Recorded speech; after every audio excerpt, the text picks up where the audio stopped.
Bueno, vamos a empezar. Muy buen día, público presente, público virtual.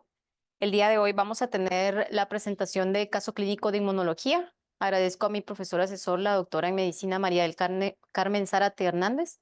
Yo soy la doctora Gladys Abigail García García, soy residente de segundo año de alergias e inmunología clínica.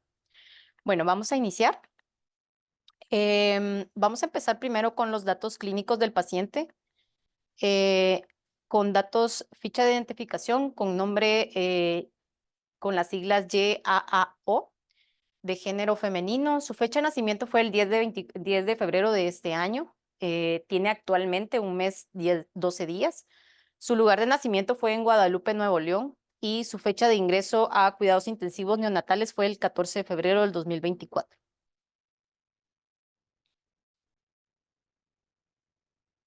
Dentro de los antecedentes heredofamiliares, pues abuelos maternos, la abuela aparentemente sana, el abuelo pues falleció por un acto violento. Dentro de los abuelos paternos, pues la abuela está viva, aparentemente sana, el abuelo vivo, aparentemente sano. La madre tiene 15 años, es originaria de Monterrey, Nuevo León, es residente en Colonia Alianza, Monterrey, Nuevo León. Es ama de casa y aparentemente sana, sin ningún antecedente previo ni toxicomanías. El padre también es menor de edad, 15 años, empleado de autolavado y aparentemente sano. La bebé es una hija única, no hay antecedente de muertes maternas, muertes en menores de 5 años. Desconocen que hayan enfermedades crónicas en la familia, no hay antecedentes de cáncer ni autoinmunidad, no endogamia y no consanguinidad. Dentro de los antecedentes personales no patológicos, pues viven en una casa propia, tienen todos los servicios. Importante acá que pues habitan 7 personas en 3 habitaciones, hay hacinamiento. Y la bebé pues no ha estado en la casa de los padres, pues porque desde que nació pues ha tenido pues alteraciones que han hecho de que esté ingresada intrahospitalariamente. Dentro de los antecedentes perinatales, pues es producto de primera gesta, no fue planeada, no fue deseada, llevó mal control prenatal, consumió multivitamínicos. En teoría se hizo 8 ultrasonidos, pero sin embargo refiere que pues no llevó un buen control prenatal. Los ultrasonidos lo reportaron como normales, tuvo infección urinaria en el primer trimestre y la cual recibió tratamiento antibiótico y tuvo amenaza de aborto también en el primer trimestre. La bebé se obtuvo por vía vaginal de 39 semanas de gestación. Lloró al nacer, no requirió maniobras de reanimación. Su peso al nacer fue de 2.800 gramos, su talla fue de 48 centímetros. Y a la exploración física evidencian que tiene un soplo y es evaluada por cardiología, quien evidencia que tiene o consideran que tiene una comunicación interventricular, una comunicación interatrial y hipoplasia del atrio izquierdo porque le hacen un barrido ahí intrahospitalariamente. Refiere la mamá a un falorexis de 7 días, no recibió lactancia materna por poca producción. Y desde el ingreso, pues le han dado fórmula con NAN1 sin ninguna complicación. Y solo recibió las vacunas al nacimiento de BCG y hepatitis B sin ningún efecto adverso. La paciente ha recibido 5 transfusiones durante su internamiento de células empacadas. Y el motivo de la interconsulta fue por una sospecha del error innato de la inmunidad. Y bueno, empezando con la historia de la enfermedad, pues esta paciente fue referida del Hospital Materno Infantil por soplo sistólico de grado 3. Le realizaron un ecocardiograma que reportaba que tenía hipoplasia del arco aórtico, comunicación interventricular, comunicación interatrial, y fue referida a este centro al cuarto día para su valoración y tratamiento quirúrgico. La verdad es que ya posteriormente les voy a comentar sobre la discusión de este caso, pero pues desde que la recibieron prácticamente tenían que darle como cuidados paliativos, pero ellos decidieron que la iban a intervenir. Es aceptada para avance aórtico. La paciente pues estaba hemodinámicamente estable, no tenía falla cardíaca en ese momento, saturando 84%, tenía pulsos de buena intensidad y pues se inician el abordaje. El 15 de febrero le hacen un ecocardiograma aquí en el centro hospitalario, pues muestra situs sólidos abdominal y atrial. Los retornos venosos sistémicos pulmonares lateralizados, hay concordancia del atrio ventricular, válvula mitral y tricúspide son de tamaño adecuado, no hay estenosis ni insuficiencia y hay discordancia del ventrículo atrial.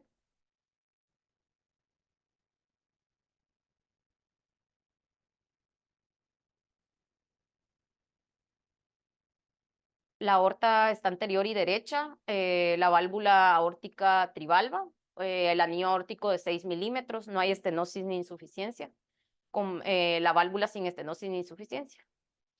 Tiene las ramas pulmonares confluentes hipoplásicas y hay coartación preductal con sitio de estenosis de 2.5 milímetros.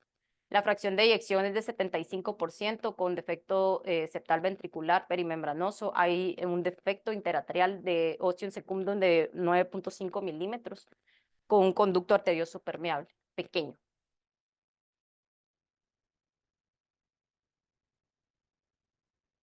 El 15 de febrero le realizan un angiotac que demuestra que tiene una coartación aórtica con arco aórtico hipoplásico, defecto del septo ventricular pulmonar de 9 milímetros, defecto septal interatrial de 8 milímetros, tiene persistencia de conductos arterioso pequeño, la vena cava izquierda persistente de tamaño pequeño, atelectasia, un derrame pleural, pero sin evidencia de que tenga líquido hemático.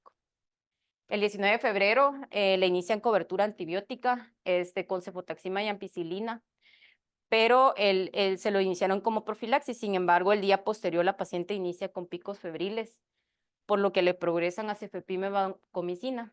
Ella al ingreso tenía un PICC line y la cual el 19 se lo retiran y le realizan también un cultivo de secreción bronquial en donde evidencia que tiene Klebsiella pneumonia, entonces le inician tratamiento con vancomicina, continúa con el meropenem, pero continúa con la vancomicina, pero en vez de cefepime le ponen meropenem. Del 20 al 26 de febrero la paciente persiste con fiebre, entonces ellos consideran que el paciente se encuentra con un síndrome inflamatorio multisistémico, pero en neonatos denominado también como MIS o en pediatría denominado también como PIMS. Ellos deciden iniciar la inmunoglobulina a 2 gramos por kilo y le colocan metilprednisolona intravenoso.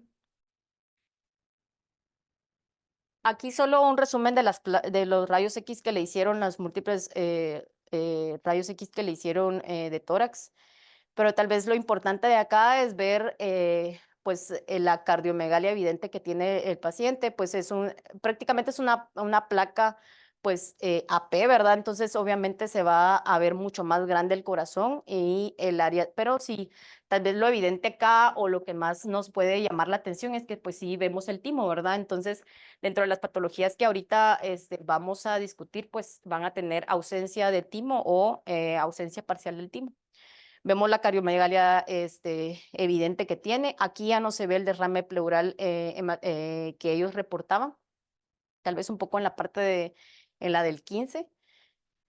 Y en esta, pues está muy lateralizada, pero sí vemos evidentemente la atelectasia que la paciente tiene en esta parte, en la parte apical derecha, que fue en la radiografía del 6 de marzo, vemos la atelectasia que tiene apical derecha.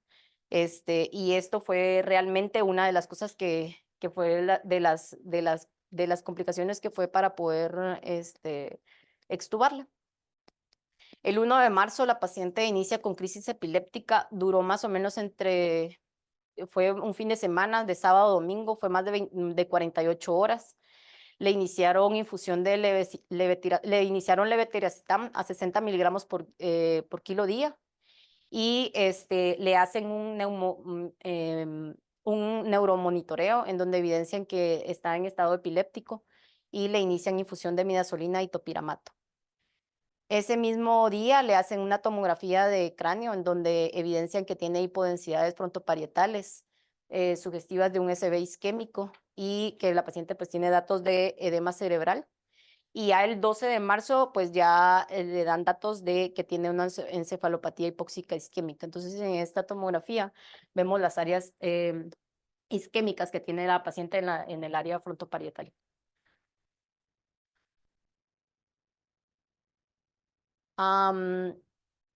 Pues al examen físico tal vez importante o lo que llama más la atención del examen físico es que la paciente pues tenía baja implantación de cabello, pabellones auriculares, baja implantación de cabello y pabellones auriculares, el puente nasal estaba deprimido y amplio. No se identificaba como tal una fascia característica. La paciente tenía un precordio hiperdinámico, soplo holosistólico entre grado 3 y 4. Los pulsos eran simétricos de buena intensidad con llenado capilar de 2 a 3 segundos. A la paciente se extuba el día 15 de marzo. Actualmente la paciente se encuentra con oxígeno indirecto, mantiene más o menos una saturación mayor al 95%. Ahorita pulmonarmente, pues está muy bien, tiene un peso actual de 2.540 gramos con una talla actual de 48 centímetros. Actualmente está tolerando 25 cc por toma, tiene hepatomegalia discreta de recién nacido. La función renal y hepática está conservada y actualmente tiene hemocultivos y urocultivos negativos. La paciente actualmente sin sedación, responde a estímulos. En la piel pues tiene una coloración terrosa, serodemia leve, no hay lesiones hasta el momento y pues tiene actualmente buen tono. Y pues no se ven en las datos supernumerarios en las extremidades. Entonces el diagnóstico que se le dio fue un RN a término de 38.1 semanas de gestación, pequeño para la edad gestacional, con una cardiopatía congénita cianógena que tiene transposición de grandes arterias, comunicación interventricular perimembranosa, comunicación interatrial, hipoplasia del arco aórtico, sepsis neonatal tardía, neumonía por Klebsiella pneumoniae y sospecha de error innato de la inmunidad. En realidad, esta paciente la semana pasada se reunieron los cardiólogos, intervencionistas, neonatólogos, intensivistas, y llegaron a la conclusión que lo que van a darle a la paciente son cuidados paliativos. Actualmente está con oxígeno indirecto, tolerando ya tomas, tiene hemocultivos negativos, entonces el objetivo es de que esta paciente pues se vaya a casa y pueda darle los cuidados en casa porque ya llegaron a la conclusión que no le van a hacer ninguna intervención cardíaca. ¿Cuál fue en realidad la sospecha de habernos hecho la interconsulta? Pues era una cardiopatía compleja. Por los datos al examen físico que les llamaba la atención y la persistencia de la fiebre mayor a 7 días, pues ellos sospechaban de un error innato de la inmunidad. Sin embargo, nosotros pues llegamos a la conclusión que pues no cumplía con los criterios. Ellos lo manejaron como tal, como un MIS. Le pusieron esteroides, inmunoglobulinas. Y pues actualmente la paciente ya en estos días va a irse a casa. Entonces, el día de hoy vamos a hablar sobre cardiopatías en pacientes con errores innatos de la inmunidad y qué cardiopatías en realidad podemos pensar si hay un defecto cardíaco. Podemos pensar en síndrome de George, vamos a hablar ahorita de que es uno de los principales que podemos pensar si hay un defecto cardíaco, pero puede también estar el síndrome de Cherer. Pueden haber deficiencias de ST4, ahorita vamos a hablar también de la glucosa 6 fosfatasa. Inmunodeficiencia común variable, pero esto es mucho más frecuente en adultos. Un síndrome de hiper-IgE, hay muy pocos datos sobre los pacientes con hiper-IgE que puedan tener defectos cardíacos, pero sí hay.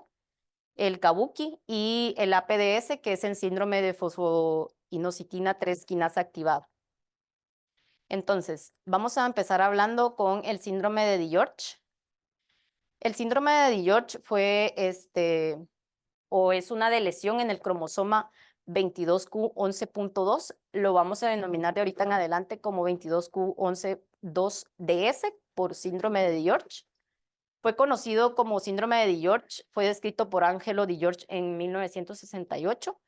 Fue un pediatra endocrinólogo de Estados Unidos. Él describió una serie de pacientes en ausencia de tejido tímico y glándulas paratiroideas, porque vamos a ver de que pues, estos pacientes pueden tener un defecto tímico parcial o completo, y que muchas de las características que van a estar alteradas es la paratiroides. Es el más común en los seres humanos y va a haber va a presentarse en uno de 4,000 nacidos vivos. ¿Qué conduce a las características del síndrome de DiGeorge? Vamos a tener acá lo que es la bolsa faríngea.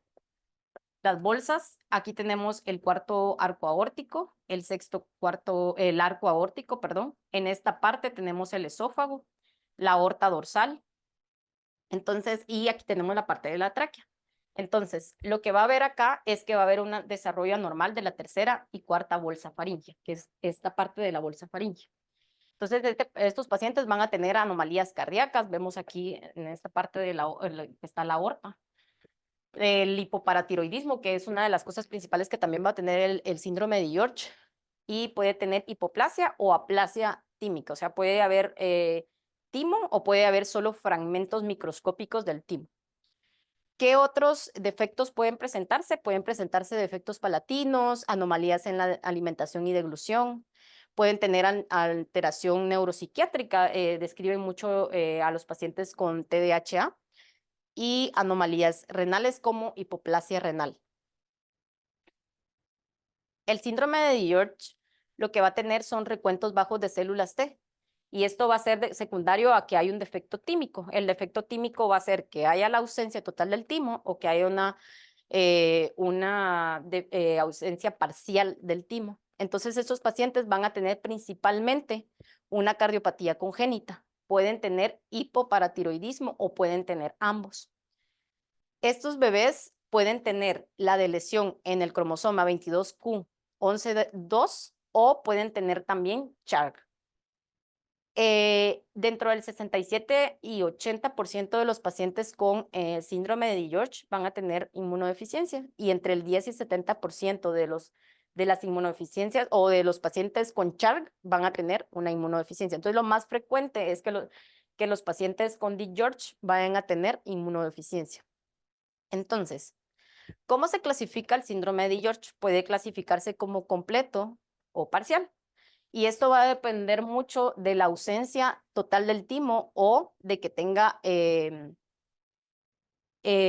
ausencia parcial del timo. Entonces, en el completo, esto va a ocurrir en menos del 1.5% de los pacientes, y aquí puede tratarse con trasplante tímico. En el parcial, tienen tejido presente, pero van a ser muchas veces solo tejidos microscópicos, y van a tener una variabilidad en los defectos inmunológicos.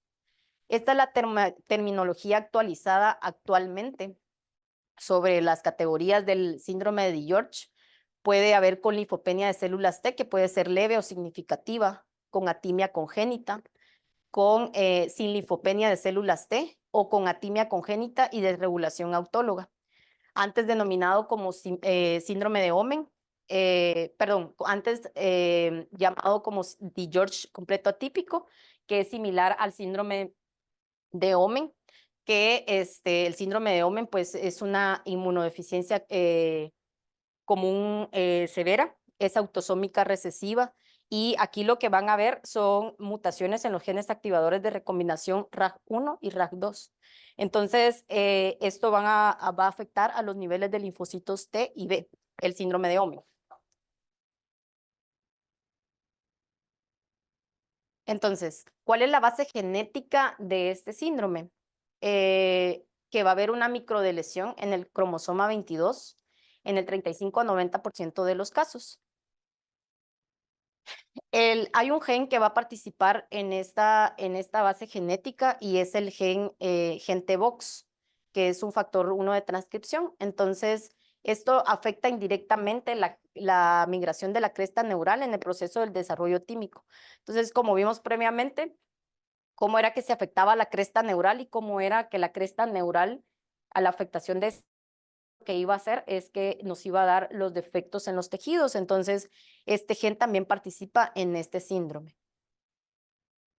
En la minoría de pacientes no se va a identificar una de lesión como tal del cromosoma 22 y otras etiologías que pueden presentarse en el síndrome de DiGeorge pueden ser exposición a teratógenos como es el etanol, el ácido retinoico, que tenga una mamá con diabetes materna, pero pueden estar involucradas también alteraciones de la vía del ácido retinoico.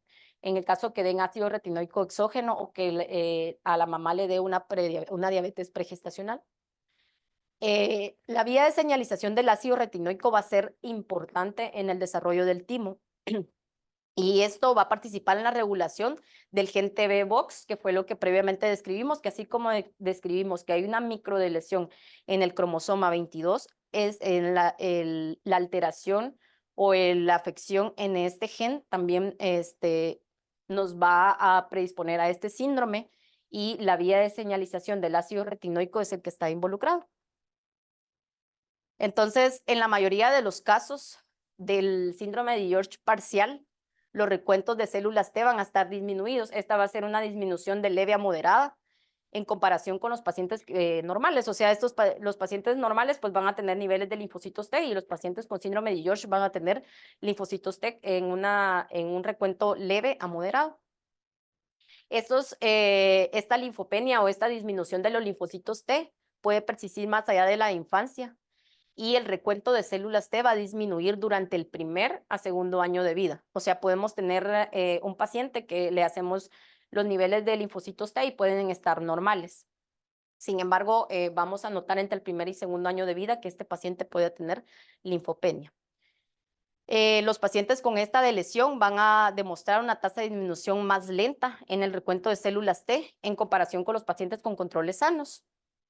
Y este autor informa que la aparición de defectos cardíacos se correlaciona con los cuartiles bajos de TREC, lo que puede reflejar la relación de la expresión del gen TBOX con el desarrollo tanto del timo como del corazón. Entonces, tenemos aquí el gen, el cromosoma 22, aquí está nuestra microdeleción, aquí está involucrado lo del gen TB-Box y podemos tener de lesiones tanto proximales como de lesiones distales. Pero principalmente vamos a tener las de lesiones proximales y aquí es donde vamos a tener afectado el gen TB-Box. Vamos a tener una afectación, porque en esta parte teníamos la afectación o la inmunidad celular como tal alterada, pero hay una evidencia de participación humoral. Principalmente los pacientes con síndrome de DiGeorge pueden darse defectos en la inmunidad celular. Sin embargo, hay un porcentaje de pacientes que puede tener una evidencia de participación humoral. Estos pacientes cuando tienen afectación humoral pueden tener niveles bajos de gamma globulina, respuestas deficientes de anticuerpos específicos y maduración de las células B. En un 6% de los pacientes con esta microdepresión van a tener niveles bajos de IgG que van a ser menores a 500 miligramos por decilitro y esto se va a presentar después de los 3 años. Como dijimos, de 1 a 2 en primer año y segundo año, el paciente puede, en el primer y segundo año puede presentar alteraciones de los linfocitos T y no precisamente el año al nacer. La deficiencia selectiva de IgA se presenta en el 13% de esos pacientes con síndrome de George. Y podemos, así como también tenemos los niveles bajos de IgG, podemos tener también niveles bajos de IgM. La IgM va a ser es el efecto humoral más común. Y estos pacientes, las respuestas a la vacuna, los antígenos polisacáridos, van a ser un resultado de forma inadecuada. ¿Cómo es la forma de presentación de un paciente con síndrome de George? Entonces, el paciente con síndrome de George va a tener craneosinostosis, va a tener una cara alargada, va a tener microcefalia, puede tener un puente nasal alto y ancho, puede tener hipertelorismo, tosis palpebral, ojos caídos, fisuras palpebrales cortas, puede tener estrabismo, va a tener malformaciones en la oreja, van a ser de implantación baja, puede tener micrognatia o puede también tener retrognatia. Y las comisuras labiales van a estar inclinadas hacia abajo, van a tener dientes pequeños.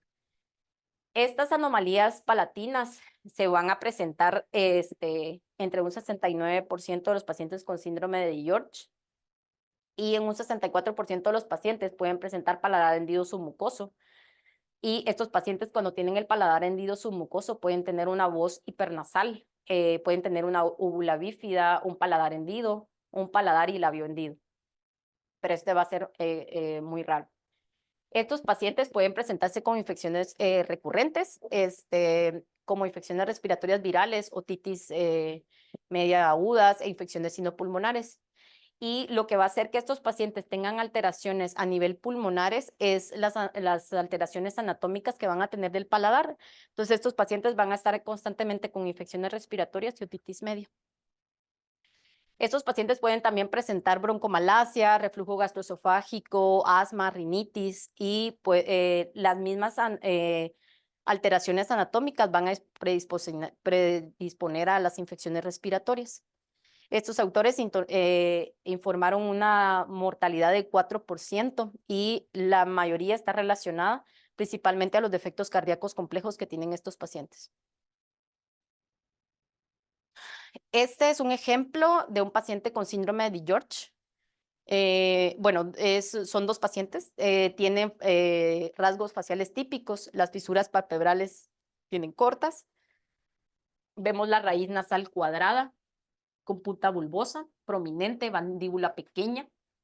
Aquí no se ve, pero estos pacientes pueden tener úvula bífida y pueden tener insuficiencia velofaringia, que fue como se describió previamente en la imagen, como es la insuficiencia velofaringia. Esto es mucho más raro, pero hay pacientes que pueden presentarse al nacimiento y es una anomalía típica de un paciente con DiGeorge que puede tener esta erupción. Vemos al paciente recién nacido con una erupción así como robicunda. Y esta va a ser una anomalía típica del síndrome de DiGeorge. El factor más común del paciente del síndrome de DiGeorge o el paciente con síndrome de DiGeorge va a ser la presencia de cardiopatía congénita. El paciente con síndrome de DiGeorge debemos de identificarlo tempranamente porque esto puede ayudar con la profilaxis antibiótica del paciente, el reemplazo de inmunoglobulinas y así evitar infecciones transponiendo hemoderivados y que le pongamos a ese paciente vacunas con virus vivos atenuados. La hibridación fluorescente in situ sigue siendo el método común de diagnóstico. Lo vamos a tener una tasa de detección de 95%. Y otros enfoques para diagnosticar el síndrome de DiGeorge pueden ser la amplificación de zona dependiente de ligadura múltiple, denominado como LMPA, o hibridación genómica comparativo basado en matrices. Vemos aquí el FISH, el MLPA y la hibridación genómica, pero realmente vamos a hablar de que estos como tal no son rentables. En la actualidad, la detección de un recién nacido con la microdeleción, ya sea por medio de FISH, de MLPA o microarray cromosómico, no va a ser rentable. Y la detección neonatal basada en la decisión del receptor de células T, que es, se han dado cuenta que cuando pedimos los niveles de TREC, es la prueba metabólica estándar de los recién nacidos actualmente. Y lo que queremos diagnosticar con estos pacientes tempranamente es que tengan o no una inmunodeficiencia combinada grave. Entonces, ¿qué seguimiento le vamos a dar a un paciente con síndrome de George? Entonces, vamos a realizarle un fenotipado de linfocitos. Vamos a pedirle su conjunto de linfocitos T, vírgenes y de memoria. Vamos a realizar un fenotipado de células T, evaluación de CD45RA. Las células T van a ser importantes porque como hay una hipoplasia tímica o va a haber una plasia tímica, entonces esto nos puede ayudar si denotamos que hay una deficiencia de linfocitos T, que puede haber una evaluación para trasplante tímico. Entonces, vamos a recomendar un fenotipado de linfocitos, vamos a requerir niveles de inmunoglobulinas, vamos a pedirle al paciente IgG antitetánica al menos 3 semanas después de la vacuna de difteria, tétanos y paratiroides y antes de los 12 meses de edad. El seguimiento, pues a los 10 años se recomienda obtener niveles de IgG e IgG tetánica y considerar serotipos de neumococos si las evaluaciones son anormales y hay antecedentes infecciosos no significativos. Cada 5 años se recomienda repetir la evaluación de inmunoglobulinas y considerar la inmunoglobulina antitetánica y los serotipos neumocócicos. Estos pacientes pueden recibir vacunas no vivas como hepatitis B, la rabia y se recomienda 2 dosis de la vacuna antineumocócica de polisacario 23 para los pacientes que tienen deficiencia de linfocitos T.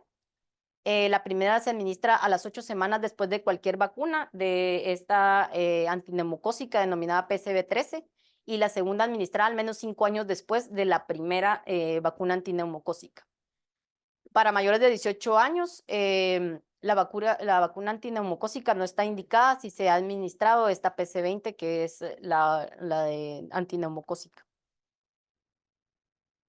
Vamos a hablar ahorita sobre el síndrome de Church, solo que este es un poco menos frecuente que el síndrome de George. Es un trastorno genético autosómico dominante, va a ser poco común, va a ser un poco más común el síndrome de George. Se va a diagnosticar en el periodo prenatal o neonatal. Y lo importante de este síndrome de Church es, o qué es lo que identifica el síndrome de Church, es por sus iniciales. Entonces, la C es por el coloboma, la H es por el defecto cardíaco, la A es por la atresia de Coanas, la R es por el retardo de crecimiento, la G es por las anomalías genitales y la E es por las anormalidades en los oídos o en la audición. Entonces, estos pacientes van a tener anormalidades en los oídos, van a tener, pueden tener anormalidades genitales como los testículos no van a estar distendidos, la atresia de Coanas, el defecto cardíaco, principalmente tetralogía de Fallot y el coloboma de los ojos. Hay una triada. Bueno, hay una triada y pero principalmente van a haber 4 signos característicos, pero esta triada es coloboma, atresia de Coanas y canales semicirculares anormales. Pero estos pacientes pueden tener hendidura orofacial, apariencia facial distintiva, fístula traqueocefágica, anomalías de las extremidades y estos entre el 10 al 70% van a tener un defecto o van a tener una alteración inmunológica. Entonces, ¿dónde va a estar el defecto? El defecto va a estar una mutación en el gen CDHD7, que es la causa más común del síndrome de Church.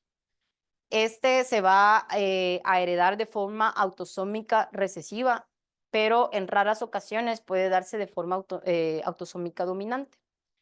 Las mutaciones en el gen CHD7 van a conducir a la producción anormal de la proteína, o sea, van a hacer de que se produzca una proteína de CHD7 corta y no funcional. Esto lo que va a hacer es alterar la expresión génica, el desarrollo desordenado de la cresta neural. Si estos cambios ocurren durante el periodo embrionario, entonces esto va a hacer que haya signos y síntomas típicamente del síndrome de Char. Entonces, ¿cuál es la epidemiología? Se va a presentar de 1 de cada 10,000 nacimientos. No tiene como tal una expresión ligada al sexo. Puede presentarse tanto en hombres como en mujeres y la mayoría de los casos son esporádicos, pero parece tener una correlación la edad paterna, porque a mayor edad paterna puede presentarse este trastorno. Entonces, en esta parte, perdón, tenemos al progenitor no enfermo. Tenemos al progenitor enfermo con la mutación génica. Entonces, aquí tenemos un homocigoto sano y un heterocigoto enfermo. Aquí tenemos la combinación AA, ¿sí? Y acá ya vamos a tener la combinación de los dos, tanto el progenitor enfermo como el progenitor no enfermo. Entonces, aquí vamos a tener el heterocigoto enfermo amarillo, morado, ¿verdad? Amarillo y morado. O sea, ya aquí ya va a estar el defecto en el CHD7.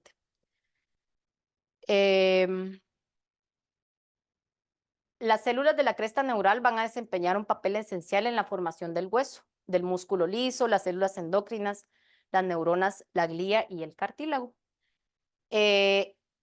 Lo que va a hacer es que como vamos a tener una alteración o vamos a tener un defecto en lo de o sea, que vamos a tener una alteración en la cresta neural, y como la cresta neural tiene, pues, mucha, como nos ayuda para que entonces se formen los tejidos. Entonces, la alteración en esta cresta neural va a ser de que los tejidos derivados de esa cresta neural que van a estar alterados puedan causar el síndrome de Charcot. La deficiencia en los pasos de la célula de cresta neural cervical hacia los arcos faringios, la falta de desarrollo del mesodermo. Entonces, aquí tenemos mesodermo, ectodermo.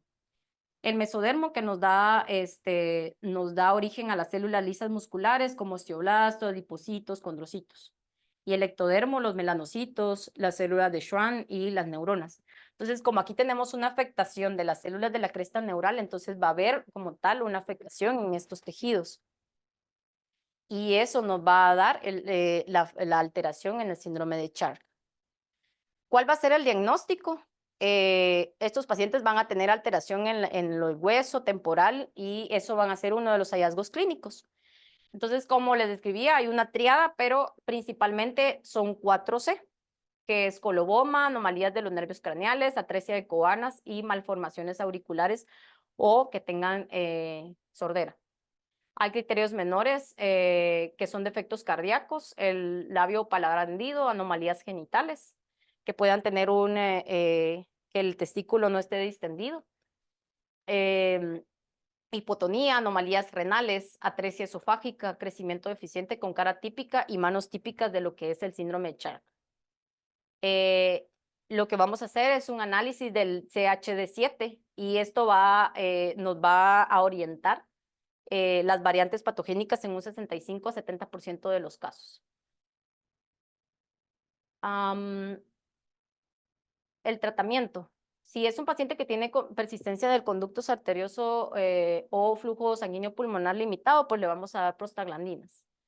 Hay pacientes que van a requerir traqueostomía y esto es porque estos pacientes, como van a tener un defecto a nivel respiratorio, pueden necesitar una traqueostomía o porque son pacientes que tienen constantemente reflujo gastroesofágico, entonces pueden estar constantemente con neumonías a repetición.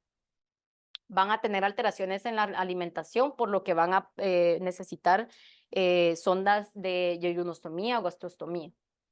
Estos pacientes, como tienen defectos a nivel pues, orales, puede ser la intubación difícil. Los pacientes pueden tener parálisis facial, las cicatrices corneales se pueden prevenir mediante el uso de lágrimas artificiales.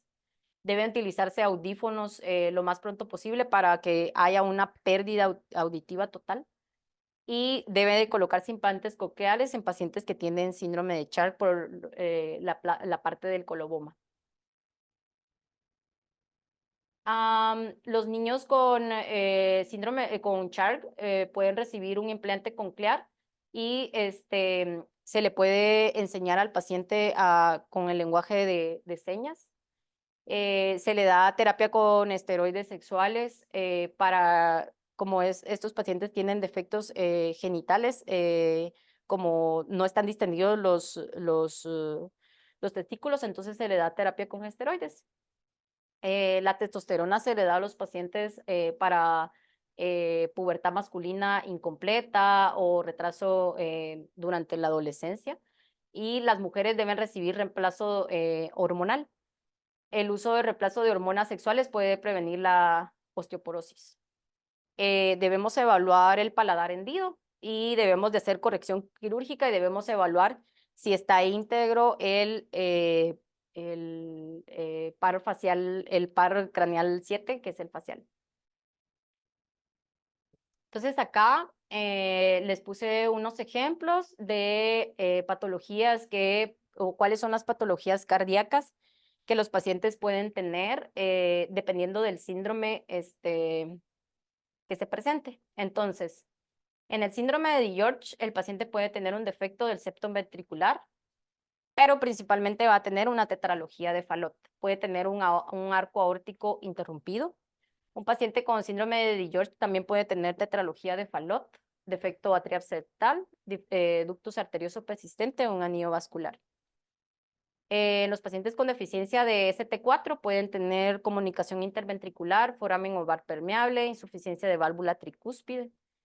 Y pacientes con deficiencia de glucosa 6-fosfatasa pueden tener el síndrome de Durson, que estos pacientes tienen hipertensión pulmonar y tienen una comunicación interatrial. Entonces, deficiencia de ST4 o DOC8. En realidad podemos decir de que diferenciar entre ST4 y DOC8 podría ser realmente que el ST4 va a tener afectación cardíaca y el DOC8 no, porque de ahí muchas de las manifestaciones pueden ser muy similares. Los pacientes con síndrome de hiper-IgE pueden tener pseudoaneurisma, conducto venoso permeable, síndrome de la vena cava superior, vasculitis, ectasia vascular, trombosis. Y los pacientes con STAT3 van a tener una tortuosidad o dilatación de la arteria coronaria. El síndrome de Kabuki. Estos pacientes pueden tener una coartación de la aorta, válvula aórtica bicúspide, comunicación interventricular subaórtica perimembranosa. Los pacientes con APDS pueden tener pericarditis y los pacientes con inmunodeficiencia común variable, una presión aórtica máxima e insuficiencia valvular. Aquí unos ejemplos de un paciente con síndrome de Church y síndrome de Kabuki. Entonces, de aquel lado vemos a este paciente con síndrome de Church. Es una patología autosómica dominante. Ya describimos que va a estar afectada el CHD7. El paciente va a tener las características que describimos como coloboma, el efecto cardíaco que puede ser una tetralogía de Fallot, la atresia de Coanas, el retraso del crecimiento, la hipoplasia genital o que puedan tener los testículos no distendidos, que puedan tener anomalías del oído o que realmente puedan tener sordera. El Kabuki, que es un autosómico dominante también. Estos pacientes pueden tener fisuras papilolares largas, pestañas prominentes, anomalías esqueléticas y cardiopatías congénitas. Entonces, aquí tenemos un RN con atresia de Coanas, coloboma retiniano, pues no lo vemos acá. Paladar hendido, este paciente tiene tetralogía de Fallot, ausencia de timo y orejas típicas del síndrome de Church. Entonces, vemos, tal vez lo único que podemos ver acá son las orejas, cómo se pueden ver las orejas en este paciente. Y en este lado es un paciente de 9 años. Bueno, importante. Entonces, en el síndrome de Church va a estar afectado las células T, pero en el síndrome de Kabuki van a ser las células B. Entonces, ¿quiénes van a tener realmente defectos inmunológicos? Entre el síndrome de Church y Kabuki, principalmente el síndrome de Church. En el síndrome de Kabuki, más o menos describían como una cruz de defectos inmunológicos, pero principalmente en el síndrome de Church. Y entre el síndrome de Church y DiGeorge, es principalmente el DiGeorge que va a tener entre un 70-80% de los pacientes que van a tener un defecto inmunológico. Este es un paciente de 9 años, fue recibido parto término, tuvo retraso en el crecimiento, múltiples infecciones, retraso también en el desarrollo y las características típicas del síndrome de Kabuki, que tiene fisuras palpebrales largas, ensanchamiento de la ceja medial, vemos acá, el surco trapezoidal y yemas de los dedos fetales persistentes.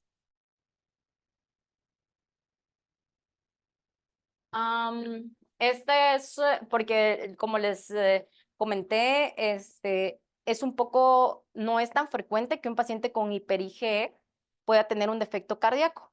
Sin embargo, esto es un caso reportado del 2017 de un paciente masculino. Este es un paciente adulto de 24 años. Fue diagnosticado a los 4 años. Fallece por una complicación cardíaca rara. La manifestación principalmente del laboratorio fue que tenía una IgE sérica mayor a 100.000 unidades por ml. El trasplante no estaba disponible para el paciente. Y como el paciente fue diagnosticado a los 4 años, durante los 20 años de seguimiento, el paciente tuvo numerosas infecciones. Como bien sabemos, el síndrome de hiper-IgE va a tener múltiples infecciones y principalmente hemos visto en los pacientes con síndrome de hiper-IgE que van a tener manifestaciones principalmente dermatológicas y que pueden tener principalmente abscesos y por eso lo describen aquí como de órganos profundos. Le realizaron una resección pulmonar parcial y múltiples fracturas óseas. Insuficiencia cardíaca, niveles elevados de troponina y proteína natriurética cerebral.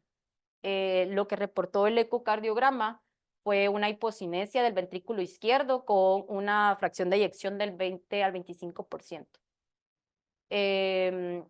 Lo que reveló el cateterismo es que tenía una ectasia de las arterias coronarias y la biopsia endomiocárdica lo que mostró era que el paciente tenía una miocarditis, necrosis focal, fibrosis leve y degeneración mixoide.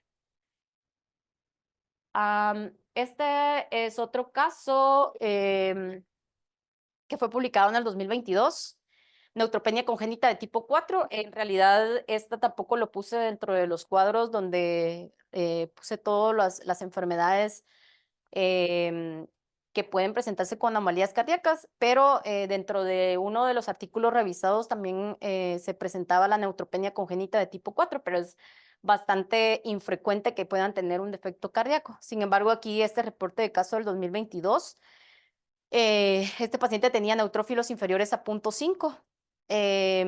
Estos pacientes con neutropenia congénita de tipo 4, las mutaciones más frecuentes son el GET de la lactasa, la ELA2. Su tratamiento de elección es el factor estimulador de colonias. Los pacientes con esta neutropenia van a presentar infecciones graves en etapas tempranas de la vida. Estos pacientes pueden tener una fase triangular, micrognatia, patrón venoso prominente en los miembros inferiores y lo que tenía este paciente era una comunicación interatrial y lo que se diagnosticó fue déficit de la enzima glucosa 6-fosfato deshidrogenasa, que también lo describimos previamente. Entonces, ¿cuáles son las conclusiones? Los dos trastornos más comunes asociados con defectos del timo son el síndrome de lesión, tanto el síndrome de George como el Charg, que como describimos cuáles son sus manifestaciones en base a las iniciales. Se presentan el 70% de los pacientes y lo que va a estar afectado es la proteína CHD7. Algunos pacientes con síndrome de George o Charg van a tener células T normales y eso no nos quiere decir que el paciente no vaya a tener como tal el síndrome, porque como se describió, el paciente cuando nace puede tener células T normales, sin embargo, entre el primer y segundo año de vida puede tener las alteraciones de células T. Y esto es porque se va a dar de una forma en que entre esa edad se pueda manifestar que hay una ausencia total del timo o una ausencia parcial. Se utiliza para referir a la anomalía de George en pacientes con células TEP y esto lo vamos a definir cuando está por debajo del percentil 10 para la edad. Y pues nos quedamos principalmente con la conclusión de que pues dentro de los dos enfermedades que pueden tener una anomalía cardíaca e inmunodeficiencia son DiGeorge y Charg, y que principalmente el que va a tener una anomalía cardíaca o va a ser mucho más frecuente es el DiGeorge.